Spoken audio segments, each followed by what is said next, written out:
Hello students, आपका एक बार फिर से स्वागत है इस चैनल पर। और मैं आज जो क्वेश्चन सॉल्व करने वाला हूँ, ये क्वेश्चन एग्जाम में कई बार रिपीट हुआ है। ये क्वेश्चन कई बार रिपीट हुआ है और हो सकता है, पॉसिबिलिटी तो है कि आगे भी आ सकता है, तो इसलिए इस क्वेश्चन को आप सीखें, काफ़ी हेल्प रहेगी इससे। ये क्वेश्चन है, इसमें दिया है कि एक स्क्वायर फील्ड है जिसकी लंबाई चौड़ाई 15 मीटर है। लंबाई भी 15 है, चौड़ाई भी 15 है, इसलिए इसको स्क्वायर कहेंगे। लगभग स्क्वायर मान के चलते हैं हम लोग। तो इसमें उन्होंने क्या किया है, एक घोड़े को एक फील्ड में बांधा हुआ है घास चरने के लिए, और उसकी रस्सी की लंबाई इन्होंने कितनी रख दी है, 5 मीटर। तो वो बोल रहे हैं कि अगर एक घोड़ा है और उसकी रस्सी की लंबाई 5 मीटर कर दी जाए, सपोज ये, तो वह घोड़ा 5 मीटर के एरिया में कितना एरिया कवर करेगा। तो अगर हम इसको 90 डिग्री मानते हैं, क्योंकि एक स्क्वायर है, स्क्वायर शेप है, तो कॉर्नर पे बनने वाला एंगल कितना होगा, 90 डिग्री। तो यहीं से हमको हेल्प मिलती है। हम यहाँ लिखेंगे क्या, हैंस हियर आर, अगर हम 5 लेते हैं और थीटा की वैल्यू हम 90 डिग्री लें। क्यों लें 90 डिग्री, क्यों लेना पड़ेगी, क्योंकि ये क्या है, एक स्क्वायर है और स्क्वायर के कॉर्नर पे बनने वाला एंगल 90 डिग्री का होता है। तो ये अगर हम इसको 90 डिग्री मानते हैं और ये इसकी रोप मान लिया कि यहाँ पर घोड़ा बना हुआ है, तो अब ये यहाँ से एक हाइपोथेटिकल आर्क बन रहा है कि नहीं यहाँ पर। तो जब ये आर्क बनेगा तो इस एरिया में भाई कितने एरिया की घास को कवर करेगा या खाएगा, तो ये इसका एरिया हमको फाइंड आउट करना है। तो क्या करते हैं, इसमें फर्स्ट पॉइंट में पूछा गया है कि एक घोड़े के द्वारा कितने एरिया की घास को चरा गया है।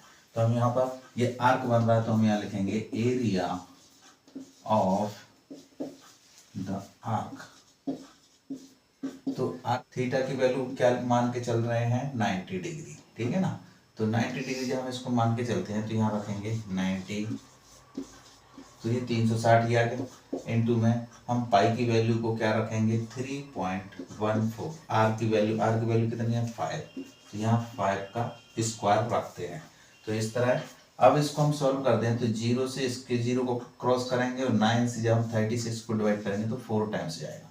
तो हमारा सॉल्यूशन क्या आएगा, 1/4 इंटू 3.14 इंटू 25, ठीक है ना। अब 25 का जब हम इसमें मल्टीप्लाई करते हैं तो क्या आता है,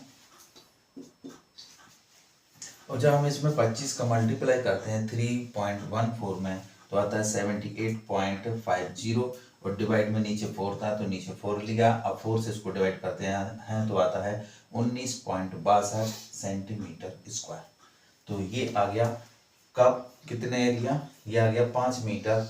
रस्सी से जब घोड़े को बांधा जाता है तो वो कितने एरिया की घास को चरता है। ये इसको 5 मीटर और बढ़ाता हूँ, मान लिया कि ये यहाँ से यहाँ तक की डिस्टेंस 10 हो गई मीटर।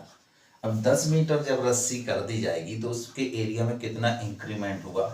तो अब तो हम यहाँ पर क्या करते हैं, इसको एक हाइपोथेटिकल लाइन ड्रॉ करते हैं और देखते हैं कि कितना एरिया कवर होता है, तो कितने एरिया में इंक्रीमेंट आया, ठीक है ना। तो अगर मैं इसको 10 लूँ तो अब इसकी रेडियस क्या मानी जाएगी, 10, और 10 लेने पर अब वो पूछ रहा है इसके एरिया में कितना डिफरेंस आएगा। तो डिफरेंस है, तो यहाँ सेकंड वाले क्वेश्चन में ये यहाँ लिखेंगे नया एरिया डिफरेंस पुराना एरिया। तो नए एरिया के लिए फॉर्मूला क्या लेंगे, थीटा अपॉन 360, ठीक है ना, और पाई आर स्क्वायर, ये मान लो दूसरी वाली radius R2, minus theta upon 360 पाई R1 का स्क्वायर, ठीक है ना। अब इसमें जो कॉमन है वो हम एक बार बाहर ले लेते हैं, तो फॉर्मूला क्या बनता है, थीटा बटे 360 पाई, और ब्रैकेट के अंदर R2 का स्क्वायर माइनस R1 का स्क्वायर, ठीक है ना। तो अब इसमें हम वैल्यू पुट करेंगे और यहाँ ए का स्क्वायर माइनस बी का स्क्वायर का फॉर्मूला फिट कर देते हैं, तो उससे हमको सॉल्यूशन करना काफ़ी आसान हो जाएगा। यहाँ लिखेंगे 90/360 मल्टीप्लाई 3.14 और ब्रैकेट में R2 का स्क्वायर, मतलब बाद वाली रेडियस कितनी हो गई है 10, और पहले कितनी ली थी हमने 5, तो यहाँ 5।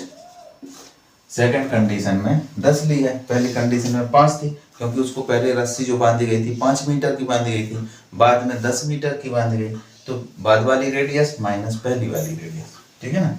अब इससे 90 से इसको काटेंगे तो आ जाएगा कितना,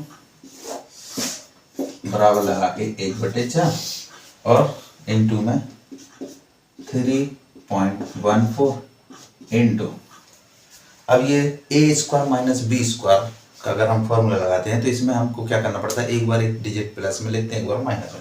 मतलब कहने का एक बार हम 10 में से 5 को घटाएं तो कितना बचता है 5, और एक बार 10 में 5 को जोड़ दें तो कितना हो जाएगा 15। इस तरह ये सॉल्व हो जाता है। या फिर दूसरा तरीका, 100 का 10 का स्क्वायर करो 100, तो 5 का स्क्वायर करो तो 25, और 100 में से 25 घटा दो तो डायरेक्ट 75 ले दो। ऐसा भी कर सकते हैं। कैसे, यहाँ पर तो यहाँ इसका भी मल्टीप्लाई करो तब भी 75 आता है, तो क्या आ जाएगा 1/4 इंटू 3.14 इंटू 75, ठीक है ना।